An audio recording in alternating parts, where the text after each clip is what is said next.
Hello, প্রিয় বিকাশ গ্রাহক, আসসালামু আলাইকুম, শুভ সকাল। ওয়ালাইকুম আসসালাম।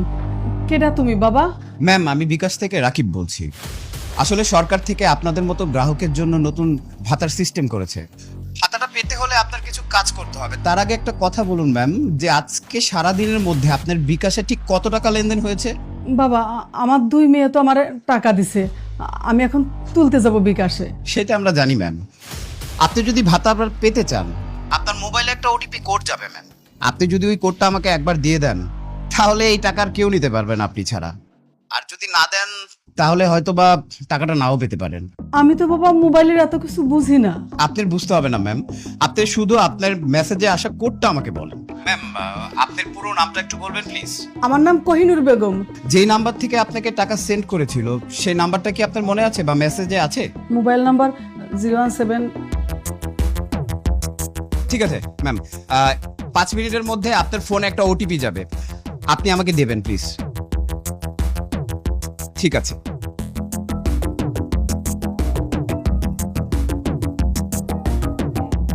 জি ম্যাম।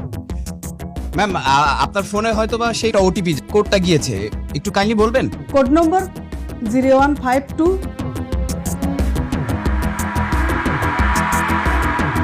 কখন জানতে পারলেন আপনার মোবাইলে টাকা নেই? স্যার, চাষি আমার দোকানে রেগুলার টাকা তুলতে আসে। আজও সে 50,000 টাকা তুলতে আসে। আমি মোবাইল চেক করে দিই স্যার, কোনো টাকা নেই। তারপর চাষির সব কথা আমি শুনলাম, শুই না আমি থানায় গিয়েছি স্যার। তাছাড়া চাষি ছেলেটা অনেক অসুস্থ স্যার, একটা ব্যবস্থা করেন স্যার। চাচির ছেলে অসুস্থ? আপনার ছেলে কি হয়েছে, কোথায় আছে? বাবা, আমার ছেলেটা মেডিকেলে ভর্তি। আপনি ফাইনালি বাবা, আপনি তো আমার ছেলের মতো।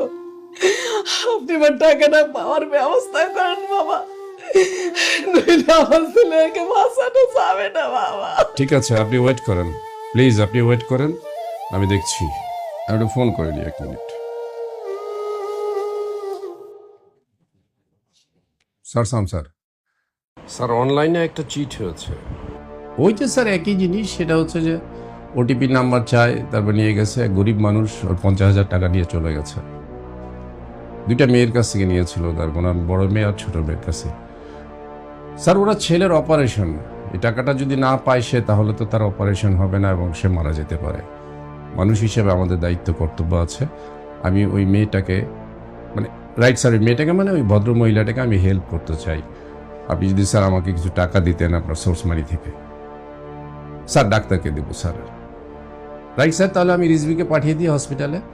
ডাক্তার সাহেবের সাথে কথা বলুক, কথা বলার পরে যা কিছু লাগে অ্যারেঞ্জমেন্ট করতে বলি স্যার। জি স্যার, জি স্যার। আসসালামু আলাইকুম স্যার। আমি চেষ্টা করছি।